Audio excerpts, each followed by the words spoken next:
Olá, meu povo de Deus, estou aqui mais uma vez e vou ler a Bíblia para vocês.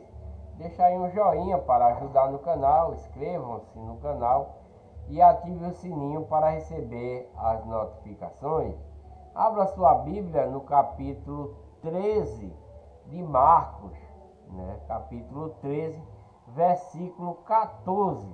O sermão profético continua e vai falar a respeito da grande tribulação. Ora, quando vós virdes a abominação do assolamento, que foi predita por Daniel, o profeta, está onde não deve estar. Quem lê, entenda. Não, então, os que estiverem na Judéia, fuja para os montes, e o que estiver sobre o telhado, não desça para casa, nem entre a tomar coisa alguma de sua casa. E o que estiver no campo, não volte atrás para tomar as suas vestes. Mas ai das grávidas e das que criarem naqueles dias.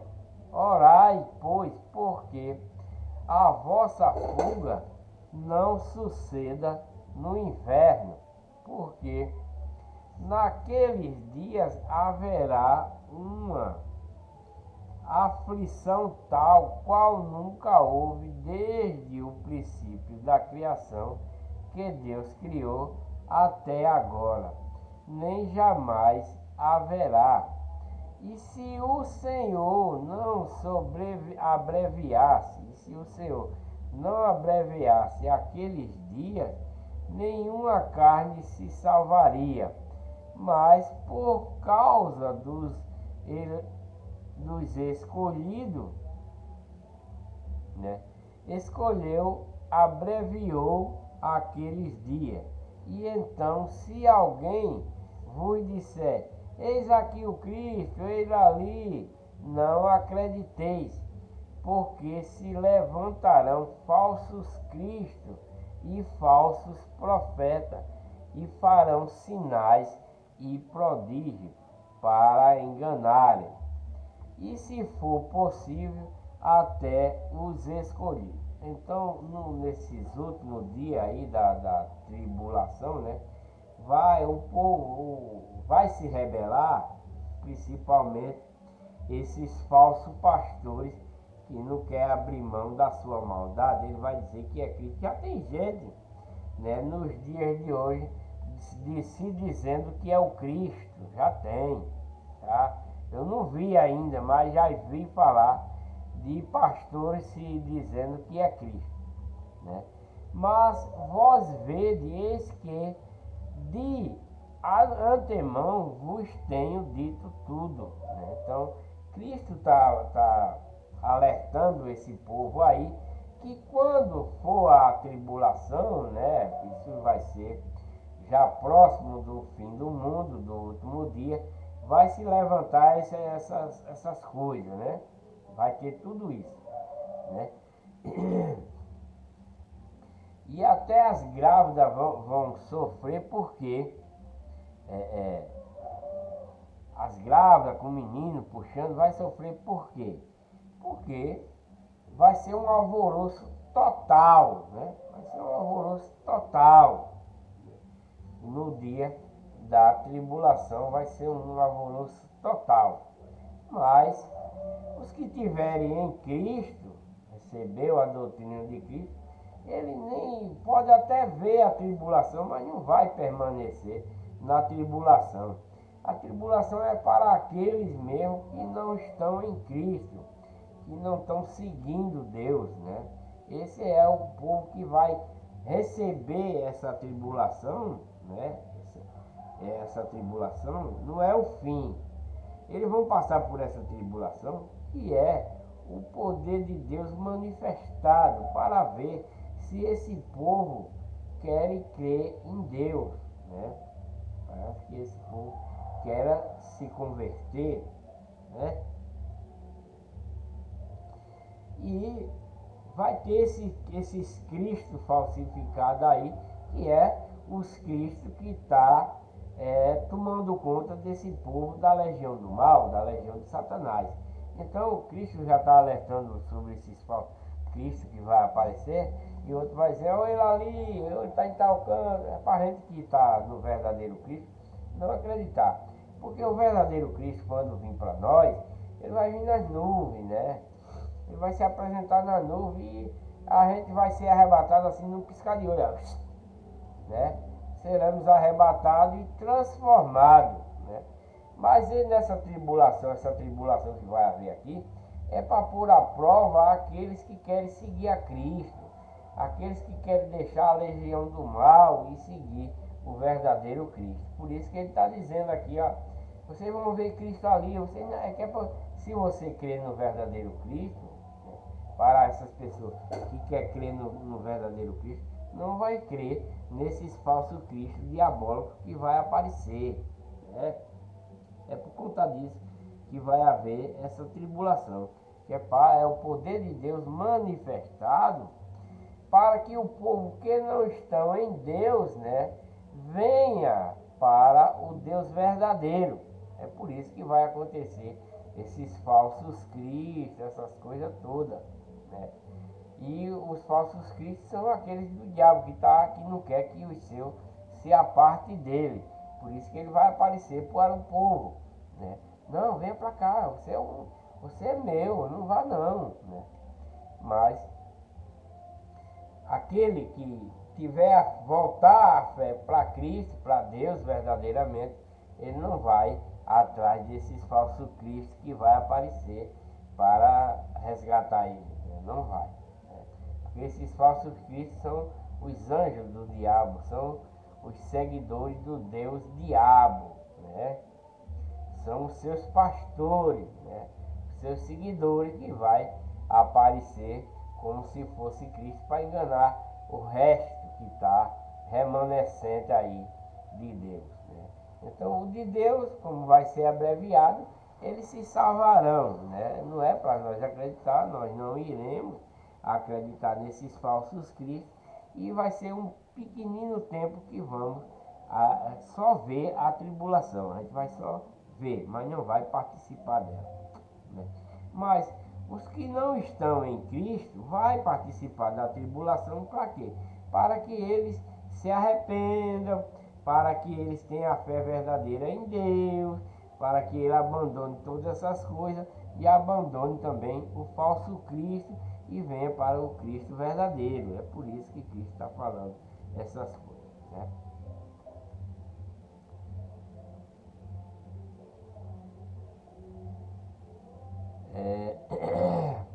Mas vós vedeis que tudo que de antemão vos tenho dito tudo. Esse é o que diz. No capítulo 13, versículo 24, o sermão profético continua e vai falar a respeito da vinda de Cristo. Ora, naqueles dias da tribulação, né? Depois daquela aflição, depois da tribulação, ele está falando, está dizendo que vai vir, né? Que é quando, naqueles dias, depois daquela aflição, o sol se escurecerá e a lua não dará a sua luz, né? Que aí vai tornar-se em trevas, porque os que estão na terra vivos são os que fazem parte da legião de Satanás, quando Cristo vem, né? E as estrelas cairão do céu e as forças que estão nos céus serão abaladas. E então verão vir o Filho do Homem nas nuvens com grande poder e glória. E ele enviará os seus anjos e ajuntará os seus escolhidos, desde os quatro ventos da extremidade da terra até a extremidade do céu. Aprendei, pois, a parábola da figueira, quando já o seu ramo se torna tenro e brota folhas. Bem sabeis que já está próximo o verão. Assim também vós, quando verdes sucederem estas coisas, sabei que já está perto as portas. Na verdade, vos digo que não passará esta geração sem que todas estas coisas aconteçam. Passará o céu e a terra, mas as minhas palavras não passarão. Então, o Cristo está dizendo que tudo isso que ele está falando vai acontecer. Vai passar tudo aqui na terra, durante, depois, né? Que ele morrer, que ele deixar a sua palavra. Muitas coisas vai passar, mas essas palavras que ele está dizendo não vai passar. Nós temos que crer até o fim, né? Nós temos que crer até o fim, né? Na verdade, eu digo que não passará esta geração. Qual geração que não vai passar sem que todas essas coisas aconteçam? A geração que crê em Deus, que segue Deus, né? Passará o céu e a terra, mas as minhas palavras não passarão. O sermão profético continua, isso está no versículo 32 do capítulo 13 de Marcos, a vigilância. Naquele dia, a hora, ninguém sabe, nem os anjos que estão no céu, nem o Filho, senão o Pai. Então, no dia do final, só Deus é quem sabe, que Ele é quem vai enviar seu Filho para resgatar seus escolhidos, né? Então, só Deus é quem sabe essa hora, o dia. Olhai, vigiai e orai, porque não sabeis quando chegará o tempo. Então, olhai é olhar para Deus, né? Olhar para a doutrina de Cristo, para os mandamentos. Vigiai, né? Vigiar é não fazer as coisas erradas, né? Não adulterar, não roubar, não mentir, não enganar, não se prostituir, etc, etc, etc. Vigiar a alma para não fazer essas coisas erradas, a carne. Vigiar para que a carne não faça essas coisas erradas. E orar também, né, para que se mantenha firme, né, na doutrina de Cristo, né? Orar, pedir conforto a Deus, pedir força para se livrar de todo o mal, das tentações, né? E durante essa vigia tem que orar também, porque não sabeis quando chegará o tempo, né? É como se um homem partindo para fora da terra deixasse a sua casa e desse autoridade a seu servo e a cada um a sua obra, e mandasse ao porteiro que vigiasse, né? Vigiais, pois, porque não sabeis quando virá o Senhor da casa, que é Deus, né? Se à tarde, se à noite, se ao cantar do galo, se pela manhã. Então, vigiar não é ficar ali acordado todo o tempo. Vigiar é não fazer nenhum tipo de abominação à doutrina de Cristo, para que quando ele vier, não ache você como as 10 virgens, né, que levou, 5 levou o gás para botar na sua lâmpada e 5 não levou. E quando chegou o esposo, as 5 estavam com gás e as outras não teve como chegar lá e saíram para comprar, e quando chegou a porta já tinha fechado. Quer dizer, ali é o povo que vai para o céu, né? Mas se ele se demora a se arrepender, a deixar de fazer as suas má práticas, quando chegar a hora da salvação, que como está aqui escrito que Cristo vai vir no último dia, pode ser que na hora não dê tempo mais de você se arrepender e pedir perdão, né? Porque você tem mágoa de uma pessoa, né? Você tem mágoa, se intriga, né? Uma pessoa fez mal a você e você não perdoou essa pessoa. Essa pessoa morreu. A pessoa morreu. Vamos supor, vamos fazer um supositório agora. Você está intrigado de uma pessoa, está com raiva, está com mágoa, está odiando essa pessoa e você não quer se arrepender e pedir perdão a essa pessoa. Aí essa pessoa morre mais tarde. Aí quando for de noite, Cristo vem buscar, né? Cristo vem buscar os seus. Mas você não pediu perdão àquela pessoa, e aí, como é que vai ser que você vai pedir perdão se aquela pessoa morreu? Vai estar certo que ela vai ressuscitar, né? Mas você não vai ser tarde para você, né? Então por isso, esse vigiar aqui é para você se arrepender primeiro, né? Se arrepender, pedir perdão, fazer o bem primeiro, deixar toda a maldade, porque quando Cristo vir buscar, você já está pronto, não é? Não vai estar em cima da hora, não é em cima da hora. Imagina, veja só, é como você vai pegar um trem.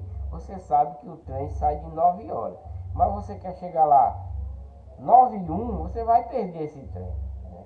Você sai de casa e tá na hora, aí você sai na carreira, pá, corre para a estação, mas quando chega lá não dá mais tempo. Assim é você que está com seu coração mal, fazendo maldade, adulterando, matando, roubando. Então, deixe de fazer essas práticas, se arrependa, né? Volte para a legião de Deus, que é para dar tempo de quando chegar a hora do arrebatamento, de você ter a vida eterna, você já está pronto, né? Não deixe nada, porque não sei lá quando é que Cristo vem, ninguém sabe, né? Ele pode chegar até agora, né? Mas se você não está preparado, como é que você vai se salvar? Você tem que se limpar primeiro, você tem que estar limpo, para que se ele chegar nesse momento, você já está pronto, né? Eu não sei se estou pronto para Deus. Eu estou fazendo de tudo para que esteja, né? Abandonando todo tipo de maldade, todas as coisas ruins, estou abandonando, para ver se estou livre dessas coisas, para ver se eu sou achado, né? Para ver se eu sou achado digno desse arrebatamento e da vida eterna. Estou trabalhando para isso. Mas se a gente está falando essas coisas para você que anda fazendo essas coisas, e você está entrando num vídeo e saindo no outro, não quer dar atenção a essas coisas, pode ser, meu amigo, minha amiga, que quando você queira, né, se libertar, seja tarde demais. Aí você vai perder a vida eterna porque você não me ouviu. Você não ouviu a Deus. Não é eu, não sou Deus. Não é eu que estou mandando fazer essas coisas, mas Cristo está mandando através da sua doutrina que eu estou lendo para você. Então, veja, vigie, né? Vá escapando dessas coisas. Ore a Deus, peça a força. Senhor, me liberte do vício, me liberte da prostituição, me liberte de eu ser gay, me liberte de eu ser lésbica, né? Me liberte de eu estar andando nua por aí, mostrando os peitos, a bunda, as pernas. Me liberte de eu estar no cabaré, me prostituindo. Me liberte de eu estar na farra. Me liberte de eu estar enganando as pessoas, de eu estar roubando, mentindo. Ore a Deus, né? Peça a Deus força, que Ele te dará. Se arrependa, né? Não vá fazer mais o erro que você está cometendo. Porque se você se voltar para a legião de Deus verdadeira, Deus vai te dar tudo que você necessita, mesmo que seja pouquinho, né? Porque o pouco com Deus é muito. Mesmo que seja pouquinho, Deus tem o poder de satisfazer você, mesmo que seja pouco. Porque é melhor o pouco com Deus do que o muito com o diabo, né? É isso, né? Então vigiais, pois, porque não sabeis quando virá o Senhor da casa, e se é à tarde, se é uma noite, se é de madrugada, ao cantar do galo pela manhã, para que vindo, né, de improviso, não vos ache dormindo, né? Não vos ache dormindo, e as coisas, né? As coisas que vos digo-as todos, né? Vigiai. Vigiar é você estar fugindo das coisas que levam você para o engano, para a perdição. No capítulo 14 de Marcos, né?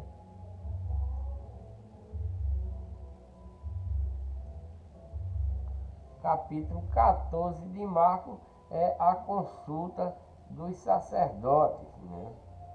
E dali a 2 dias era Páscoa, e aí a festa dos pães asmos. E os principais dos sacerdotes e os anciãos buscavam como o prenderem com um dom e o matarem. Então, o povo que eram de Deus, né? Deus pegou para esse povo israelita, para as outras tribos, né? Pregou, sacerdote, esse ancião, eles sabem que é a festa da Páscoa, porque eles têm a lei de Moisés nas suas mentes, só que eles abandonaram, eles não seguem mais, né? Então, eles depois vindo, né, era perto da Páscoa, eles queriam pegar Jesus. Então os escribas e os sacerdotes buscaram, né, entre si, como está lá em Mateus, eles entraram num lugar e foram planejar como prender Jesus Cristo para matar, né?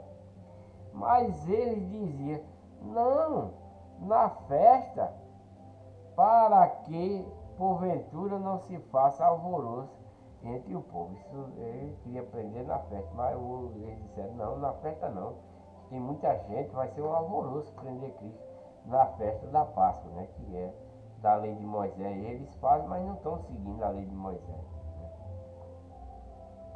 O jantar em Betânia está no capítulo 14, versículo 3. O jantar em Betânia. E estando ele em Betânia, isso também está lá em Mateus, à mesa em casa de Simão, o leproso, veio uma mulher que trazia um vaso de alabastro com unguento de nardo puro de muito preço. E quebrando o vaso, lhe derramou sobre a cabeça. Lá em Marcos, lá em Mateus, ela não quebrou, ela derramou sobre a cabeça de Cristo. Aqui está falando que foi quebrado, mas lá em Mateus foi derramado sobre ela, derramou, deu um banho em Cristo com esse unguento, né? Mas aqui está dizendo o contrário, com um unguento de nardo puro de muito valor, e quebrando o vaso, o derramou sobre a cabeça. Mas lá ela despejou mesmo. Aqui ela está dizendo, Marcos está dizendo que foi quebrado, mas lá ela não quebrou, ela derramou na cabeça de Cristo. E alguns houve que em si mesmos se indignaram e disseram, para que se fez este desperdício de unguento. Porque lá em Mateus está dizendo,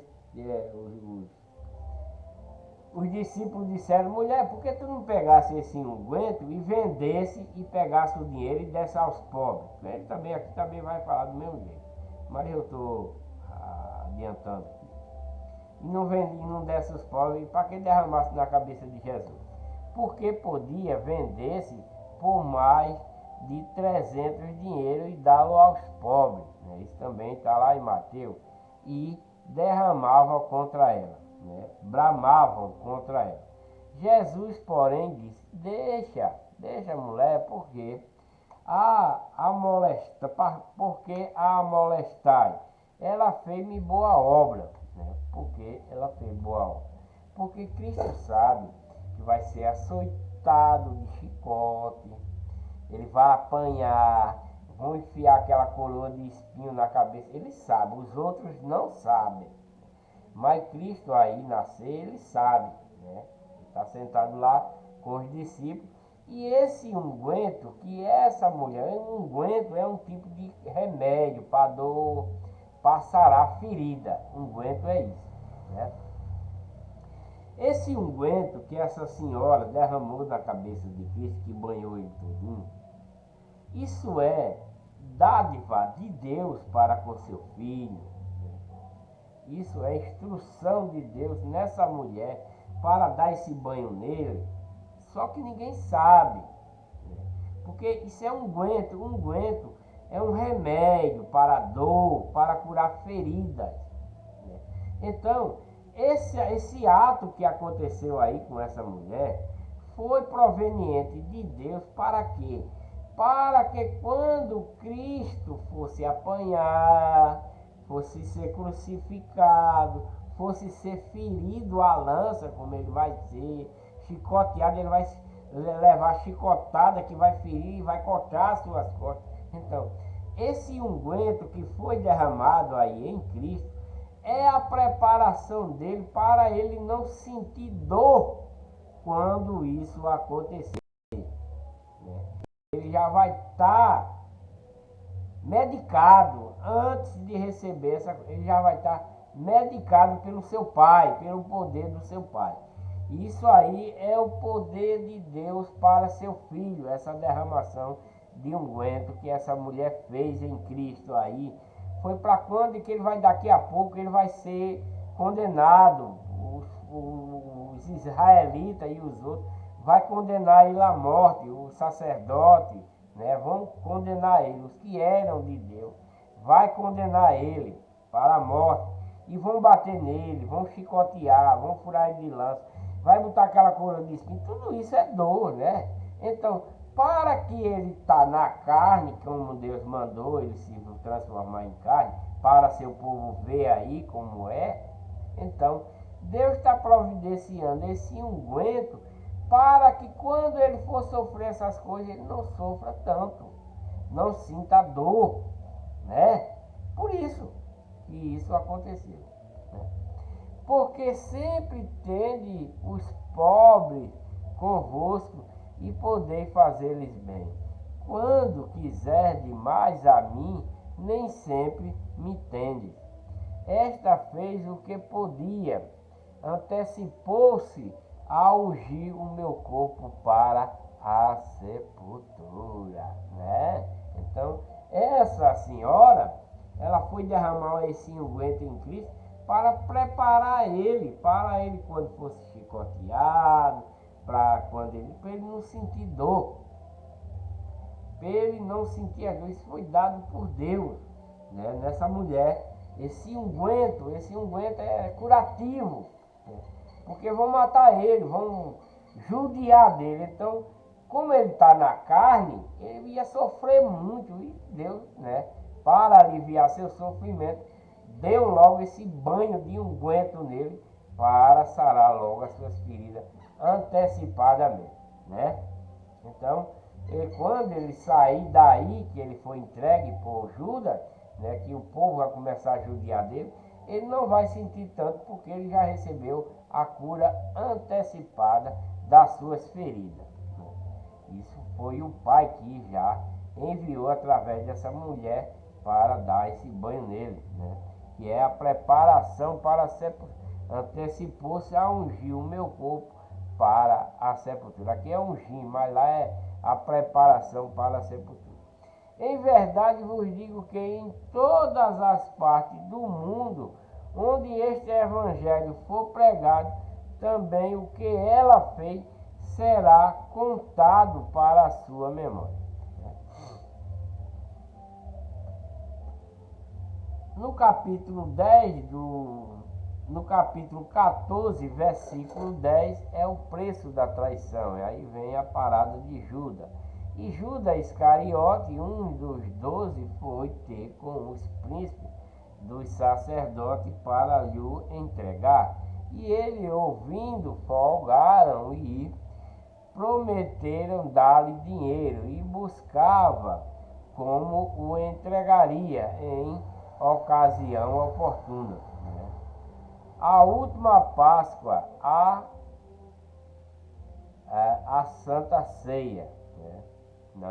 Não é Santa Ceia, é Ceia do Senhor. Botaram aqui Santa Ceia, mas não é Santa Ceia, é Ceia do Senhor. A última ceia do Senhor, não é Santa Ceia. Santa Ceia é os tradutores que colocam, mas o correto não é Santa Ceia, é a última Páscoa, a ceia do Senhor. E no primeiro dia dos pães asmos, quando sacrificavam a Páscoa, né, que esse povo aí era o povo que ainda estava cumprindo a lei de Moisés, porque não era todos que estavam banidos para a legião do mar, tem algum que ainda seguia. E depois que Cristo chegou, muitos voltaram a segui-lo e fazer esse sacrifício, né? A sacrifício da Páscoa. Disseram-lhe os discípulos: aonde queres que vamos fazer os preparativos para comer a Páscoa? Perguntou os discípulos a Jesus. E enviou 2 dos seus discípulos e disse-lhe: ide à cidade, e um homem que leva um cântaro de água vos encontrará, segue-o. E onde quer que entrar, dizei ao senhor da casa: o mestre diz, onde está o aposento em que hei de comer a Páscoa com meus discípulos? Mandou esses 2 discípulos perguntar a esse homem que ia com um pote d'água. E ele vos mostrará um grande cenáculo mobiliado e preparado, né? Preparai-a ali. E saindo os seus discípulos foram à cidade e acharam como lhe tinha dito, que ele já sabe todas as coisas, ele sabia de tudo, né? E prepararam a Páscoa, e chegado à tarde foi com os 12. E quando estava assentado a comer, disse Jesus: em verdade vos digo que um de vós que comigo come há de trair-me. E eles começaram a entristecer-se e a dizer, um após o outro: sou eu? E o outro disse: sou eu? Mas ele respondendo disse: é um dos 12 que põe comigo a mão no prato. Na verdade, o Filho do Homem vai, como dele está escrito, mas ai daquele homem por quem o Filho do Homem é traído. Bom seria para o tal que não houvesse nascido, né?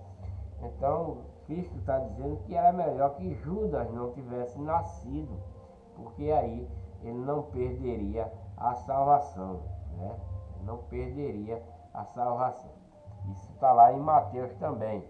E comendo eles, tomou Jesus pão e, abençoando, partiu e dele e disse: tomai, comei, isto é o meu corpo. E tomando o cálice e dando graça, deu-lhe, e todos beberam dele, né? Que todo comeu de um mesmo pão e todo bebeu de um mesmo cálice, né? O suco, né? E diz: isto é o meu sangue, o sangue do Novo Testamento, da nova aliança, né? Porque a aliança de Moisés já passou, que só vigorou até João Batista, né? O Elias. A lei de Moisés só estava em vigor até João Batista. Quando João Batista chegou para pregar já o batismo de Cristo, a lei de Moisés cessou. Só os bandidos é que usam a lei de Moisés nos tempos de hoje, né? Aí o sangue da nova aliança, que por muito é derramado, por muito povo israelita que vão prender ele, vão crucificar ele, vão tirar seu sangue, né? Em verdade vos digo que não, né, beberei mais do fruto da vida, né, do fruto da uva, até aquele dia em que o bebê novo no reino de Deus. E tendo cantado o hino, saíram para o Monte das Oliveiras. No versículo 27 do capítulo 14, Pedro é avisado. E disse-lhe Jesus: todos vós esta noite vos escandalizareis em mim, porque está escrito: ferirei o pastor e as ovelhas se dispersarão. Então, os próprios discípulos de Cristo, e todos os que seguem vão abandonar ele na hora, né? Na hora que Pilatos pega ele lá para julgar. Todo ele, até Pedro mesmo, né? Vai negar ele, né? Vai negar, e os outros também. Mas depois que eu houver ressuscitado, irei adiante de vós para a Galiléia. E disse-lhe Pedro: ainda que todos se escandalizem, nunca porém eu. E disse-lhe Jesus: em verdade te digo que hoje, nesta noite, antes que o galo cante 2 vezes, 3 vezes, me negarás. Mas ele disse: com mais veemência, ainda que me seja necessário morrer contigo, de modo que nenhum te negarei. E da mesma maneira dizia todos também. Jesus em Getsemane. E foram a um lugar chamado Getsemane, e disse aos seus discípulos: assentai-vos aqui enquanto eu oro. E tomou consigo a Pedro, a Tiago e a João, e começou a ter pavor e a angustiar-se. E disse-lhe: a minha alma está profundamente triste até a morte. Ficai aqui e vigiai. Né? Cristo mandou que ficasse vigiando ele. E tendo ido um pouco mais adiante, prostrou-se em terra e orou para que, se fosse possível, passasse dele esse cálice, aquele cálice, né? Mas aqui está escrito aquela hora, mas lá em Marcos está escrito cálice, né? Lá em Marcos não, em Mateus, em Marcos eu estou lendo, lá em Mateus está aqui Cristo pedindo que passasse dele esse cálice, aqui está escrito aquela hora. E disse: Abba, Pai, todas as coisas te são possíveis, afasta de mim este cálice, não seja porém o que eu quero, mas o que tu queres. Então, Cristo, de tal forma, obediente a seu Pai, né? Não é como ele quer, mas sim como o Pai quer. E chegando, dormindo, e disse a Pedro assim: dormes, não pode vigiar uma hora, né? Vigiai e orai para que não entreis em tentação. O espírito, na verdade, está pronto, mas a carne é fraca. E foi outra vez e orou, dizendo as mesmas palavras: fica aí vigiando. E voltando, chegou outra vez. Eles estavam dormindo, porque os seus olhos estavam pesados e não sabia o que responder. E voltou a terceira vez e disse: dorme de novo agora, descansai, basta, é chegada a hora. Eis que o Filho do Homem vai ser entregue nas mãos dos pecadores. Que é o povo israelita, o povo das tribos, né? Para onde veio para resgatá-lo, e ele não quis, e assim vão prender. Levantai-vos, vamos, eis que está perto que me traz. Jesus é preso. Isso está no capítulo 14, versículo 43. Jesus é preso.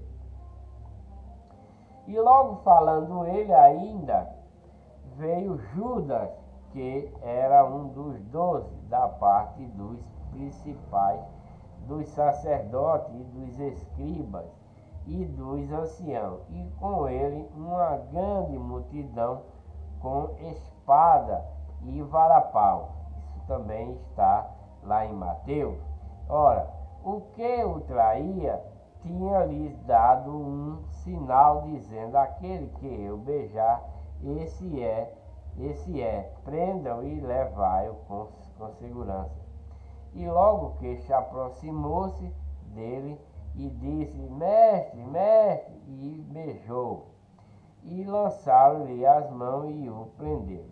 Um dos que ali estavam presentes, puxando da espada, feriu o servo do sumo sacerdote e cortou-lhe uma orelha.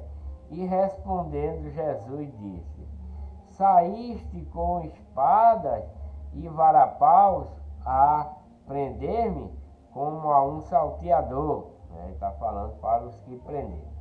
Todos os dias estavam convosco, ensinando no templo, e não me prendeste. Mas isto é para que as Escrituras se cumprem.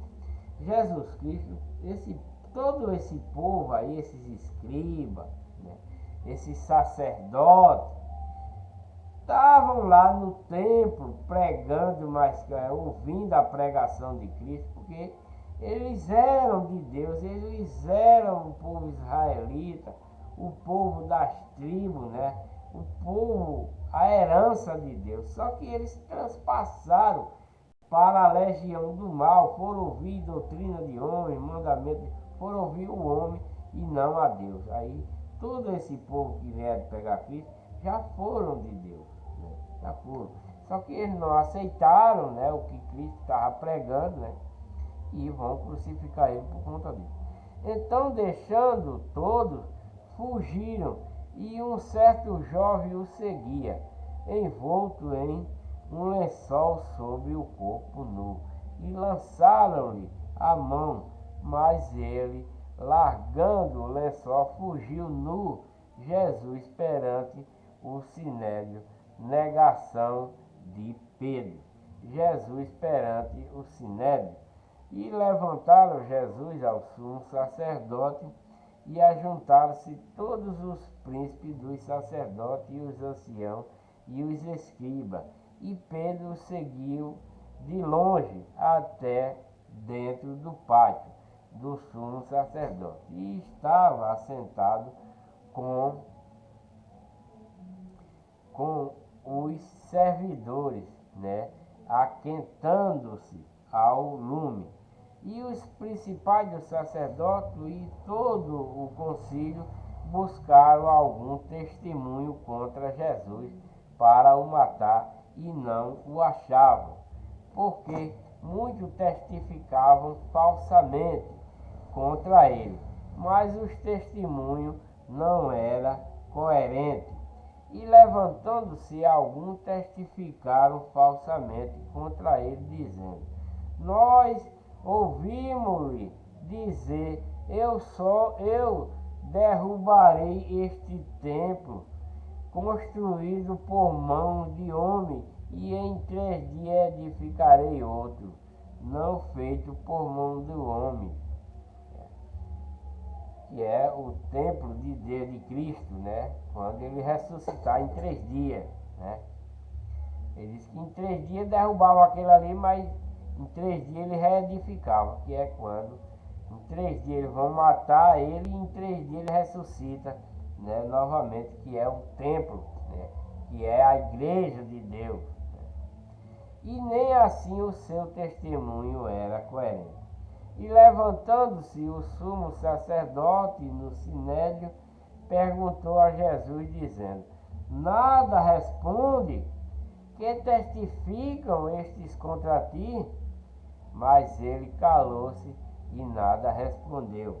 O sumo sacerdote lhe tornou a perguntar e disse: És tu o Cristo, filho de Deus bendito? E Jesus disse: Eu o sou, né? Mas lá em Mateus ele não disse isso. Lá no livro de Mateus ele não disse: Eu o sou. Lá em Mateus ele diz: Tu é quem diz, né? Tu é quem diz que eu sou, né? Mas aqui está o contrário, né?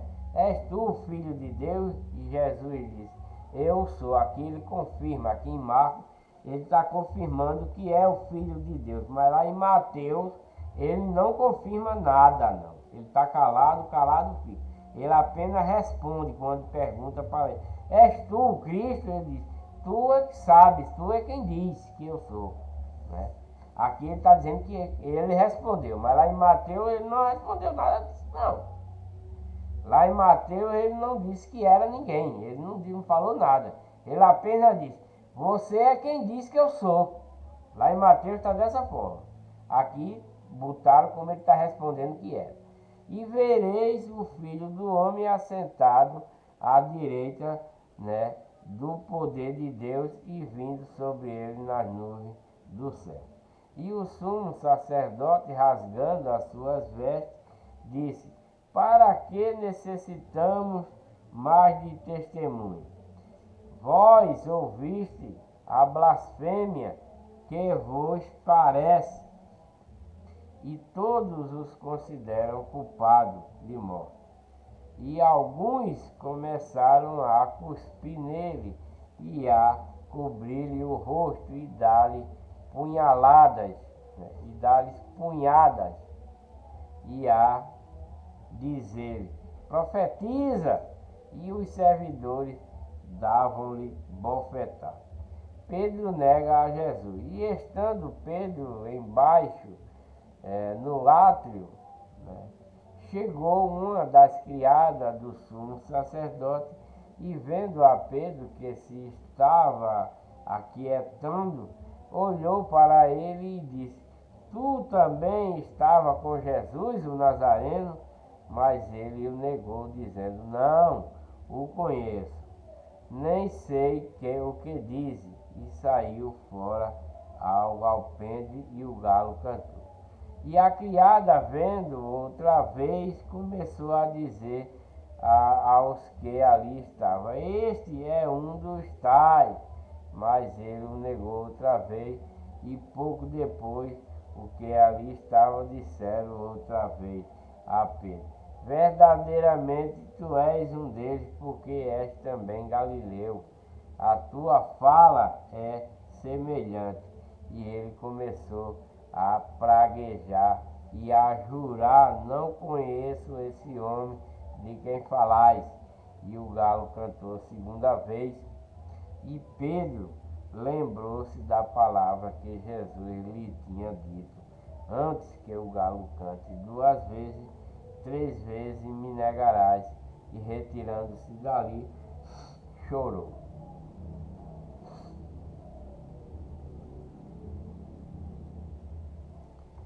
Capítulo 15 de Marcos. Jesus perante Pilatos. E logo ao amanhecer, os principais dos sacerdotes com os anciãos e os escribas e todo o sinédrio tiveram conselho, né? Se combinaram, se juntaram e se combinaram lá, e ligando Jesus, né, o levaram e entregaram a Pilatos. E Pilatos lhe perguntou: tu és o rei dos judeus? E ele respondendo disse: tu o dizes. Aqui está certo. Aqui ele respondeu certo, né? Tu o dizes. Ele não disse. Mas naquele outro versículo ele não respondeu que era ninguém. Ele não respondeu. Mas aqui ele está certo. Pilatos perguntou: tu és o rei dos judeus? E ele respondeu: disse-lhes: tu o dizes. Aqui ele respondeu certo. Lá no outro versículo ele não respondeu que era ninguém. E os principais dos sacerdotes os acusavam de muitas coisas, porém ele nada respondia. E Pilatos interrogou outra vez, dizendo: nada responde? Vê quantas coisas testificam contra ti. Mas Jesus nada mais respondeu, de maneira que Pilatos se maravilhava. Ora, o dia da festa costumava soltar-lhes um preso qualquer que eles pedissem. E havia um chamado Barrabás que, preso com outros amotinados, tinha num motim cometido uma morte. E a multidão, dando um grito, começou a pedir a que fizesse como sempre lhe tinha feito. E Pilatos lhe respondeu, dizendo: quereis que vos solte o rei dos judeus? Porque ele bem sabia que por inveja os príncipes dos sacerdotes o tinham entregado. Mas os principais dos sacerdotes incitaram a multidão para que fosse solto antes Barrabás. E Pilato respondendo lhe disse outra vez: que queres, pois, que faça daquele a quem chamais rei dos judeus? E eles tornaram a clamar: crucificam! Mas Pilato lhe disse: mas que mal fez? E ele cada vez mais clamavam: mas crucificai-o!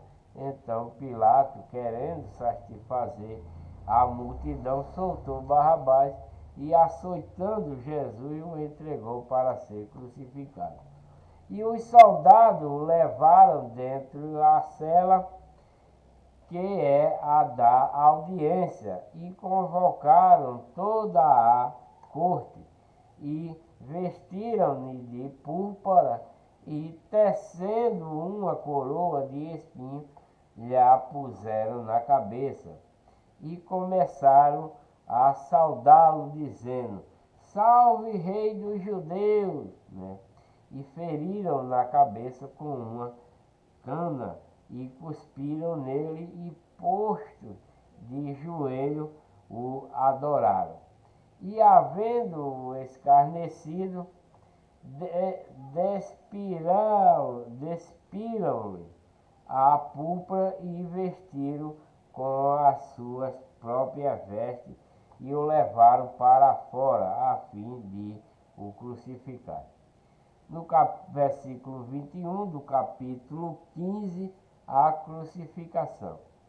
E constrangeram um certo Simão, né, Cirineu, pai de Alexandre e de Rufo, que por ali passava, vindo do campo, a que levasse a cruz, e levaram-no ao lugar do Gólgota, que se traduzir por lugar da caveira.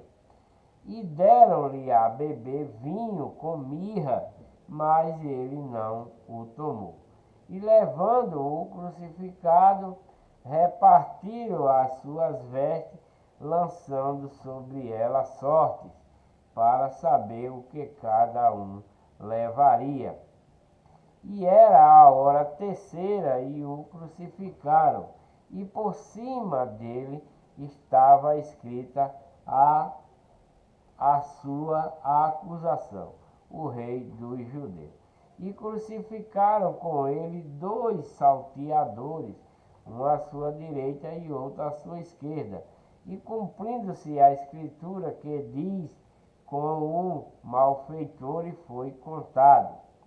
E os que passavam blasfemavam, defamando as suas cabeças e dizendo: que tu derrubas o templo e em 3 dias o edificas, salva-te a ti mesmo e desce da cruz. E da mesma maneira também os príncipes dos sacerdotes com os escribas diziam uns para os outros, zombando: salvou os outros e não pode salvar-se a si mesmo. O Cristo, o Rei de Israel, desça agora da cruz, para que o vejamos e acreditemos também os que com ele foram crucificados o injuriavam. O povo israelita, né, abandonaram, né, não quiseram acreditar em todas essas maravilhas, né, que Deus mandou para Cristo fazer, né, transformar ele em carne, ser um igual a eles, fazer aqueles milagres todinho, ressuscitar, curar, expulsar demônio, tudo isso pelo poder de Deus, para o povo israelita crer nele, crer em Deus, né? Os outros também, e mesmo assim não aceitaram e ainda estão fazendo essas coisas, né? Então, como é, zombando dele, né? E dizendo: vai, tu não é o filho de Deus, desce daí da cruz, né?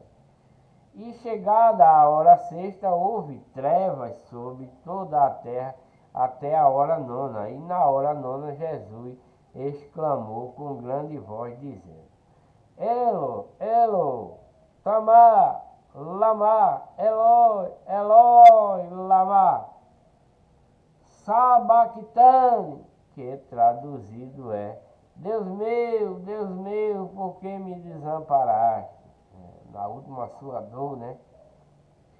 A última sua dor.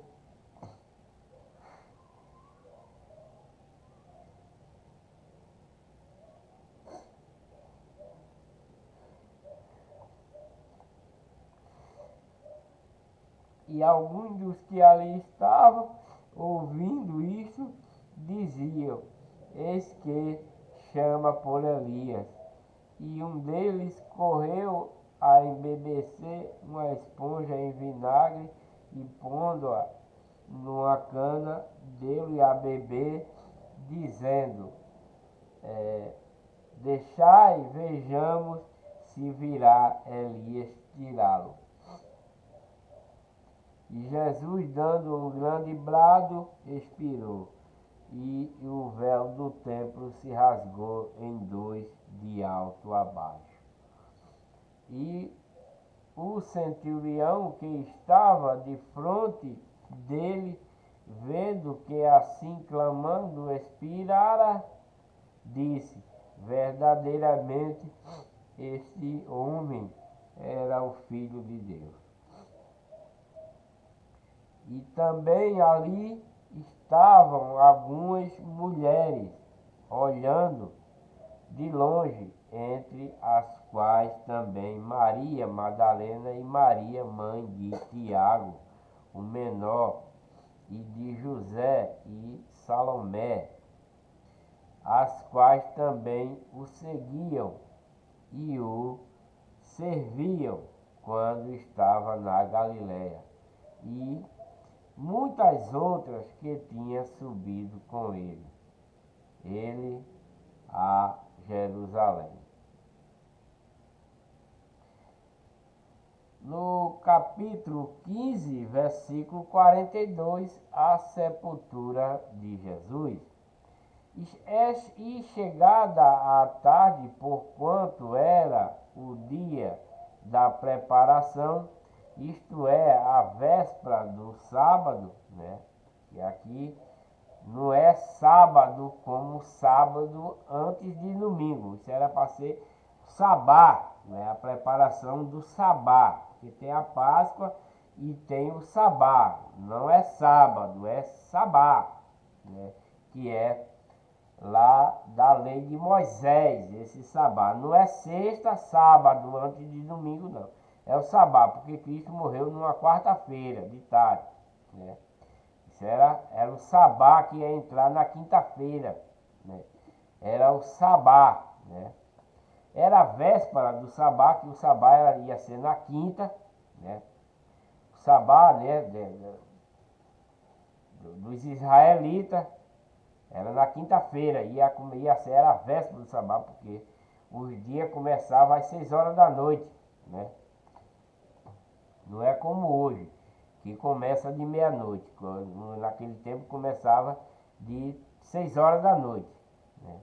E chegou José de Arimateia, senador honrado, que José de Arimateia, mas o nome dele não é José de Arimateia, Arimateia é onde ele vivia, né?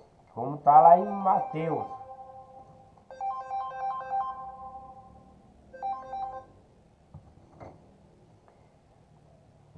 Senador honrado, que também esperava o reino de Deus, e ousadamente foi a Pilatos e pediu o corpo de Jesus, e Pilatos se maravilhou de que já estivesse morto, e chamando o centurião, perguntou-lhe se já havia muito que tinha morrido.